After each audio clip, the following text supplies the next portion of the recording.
যিশুর নামে আপনাদের সবাইকে অভিনন্দন জানাই। আমরা যদি নিউজ পেপারে দেখি আজকাল প্রচুর সুসাইডের নিউজ আমরা শুনি বা আমরা রিড করি। তো বেশিরভাগ সুসাইডের কারণ অনেক ধার দেনার নেওয়ার কারণেই প্রচুর টাকা তার দেনা পড়ে যাচ্ছে, সে শোধ করতে পারেনি, সেই কারণে সে কিন্তু সুসাইড করে দিচ্ছে।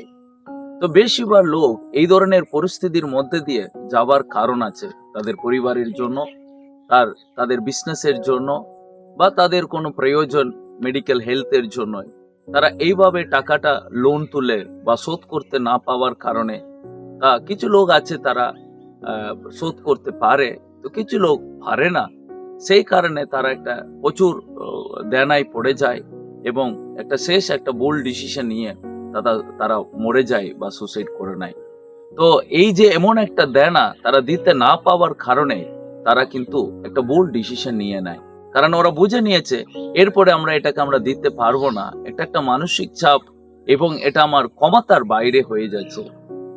এবং এটা ঠিক এই জগতের ক্ষেত্রে, আমাদের আধ্যাত্মিক ক্ষেত্রেও এমন একটা দেনা আমরা দিতে পারি না, সেটা হচ্ছে পাপের। সেটা যিশুই এই পৃথিবীতে এসে আমাদেরকে তিনি মুক্ত করে দিয়েছেন। আমরা ফ্রিতে বিনামূল্যে ওই পাপের দণ্ড থেকে, ওই শাস্তি থেকে তিনি আমাদেরকে মুক্ত করেছেন। তার জন্য যিশু পৃথিবীতে এলেন। তার মানে আমরা মুক্ত হয়েছি, আমরা স্বাধীন হয়েছি। মুক্তর চেয়ে আমরা বলবো আমরা স্বাধীন হয়েছি। মানে তিনি আমাদেরকে একটা বন্দী অবস্থা থেকে তিনি মুক্ত করেছেন। তিনি আমাদেরকে মুক্ত করেছেন আধ্যাত্মিক জীবনে, তিনি আমাদেরকে মুক্ত করেছেন এই জগৎ থেকে। এবং কোনো নিয়ম, কোনো জিনিস আমাদেরকে কিন্তু বেঁধে রাখতে পারবে না।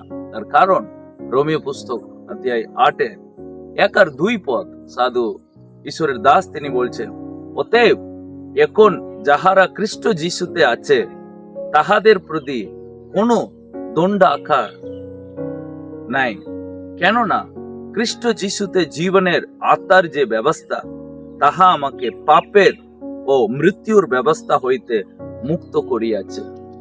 পাপ থেকে এবং তিনি আমাকে মৃত্যু থেকে তিনি আমাদেরকে মুক্ত করে দিয়েছে। কেন?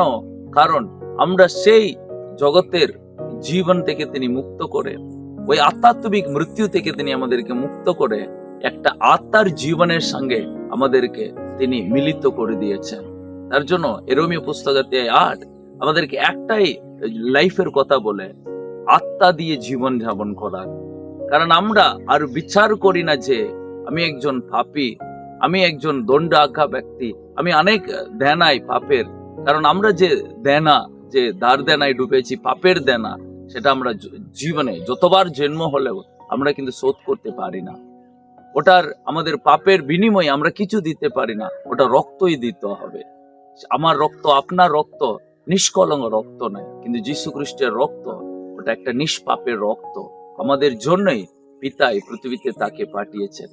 তো তিনি আমাদের জন্য মৃত্যুবরণ করার কারণে আমরা সেই জীবনের বন্ধন থেকে আমরা মুক্ত হতে পেরেছি এবং একটা আধ্যাত্মিক জীবনে তিনি আমাদেরকে মিলিত করেছেন। তার মানে আমরা দৈহিক জীবনে নেই, আমরা একটা আত্মা দিয়ে, একটা আত্মাতে জীবন যাপন করার জীবন আমরা পেয়েছি। তার জন্য এখানে রোমীয় পুস্তকে লেখা আছে, আমাদের কোনো পাপের বা মৃত্যুর আমাদেরকে কোনো কর্তৃত্ব করতে পারবে না। কারণ এমন কিছু ব্যবস্থা করা আছে আত্মা দিয়ে জীবন যাপন করার। আত্মা দিয়ে আমাদের, তার মানে আপনার অতীতে আপনি যে ভুল করেছেন, সে ভুলের আর কোনো শাস্তি আপনি আর পাবেন না। কারণ বাইবেলে লেখা আছে তিনি আমাদের সমস্ত পাপকে তিনি কোনোদিনও মনে রাখবেন না। তিনি আমাদের পাপকে কোনোদিন আমাদেরকে শুনিয়ে বলেন না যে তুমি পাপী, তুমি অন্যায়কারী, তুমি আমার কাছে আসতে পারবে না। তাই নাই প্রিয়, আমরা স্বাধীনভাবে তার কাছে যাব। আত্মাতে জীবন আমরা লাভ করেছি, আত্মা দিয়ে প্রতিদিন জীবন যাপন করতে শিখবো, সেটা আমাদের জন্য উত্তম এবং ওটা আশীর্বাদ। প্রিয় এই বাক্য আপনাদেরকে অনেক আশীর্বাদ করবে। God bless you.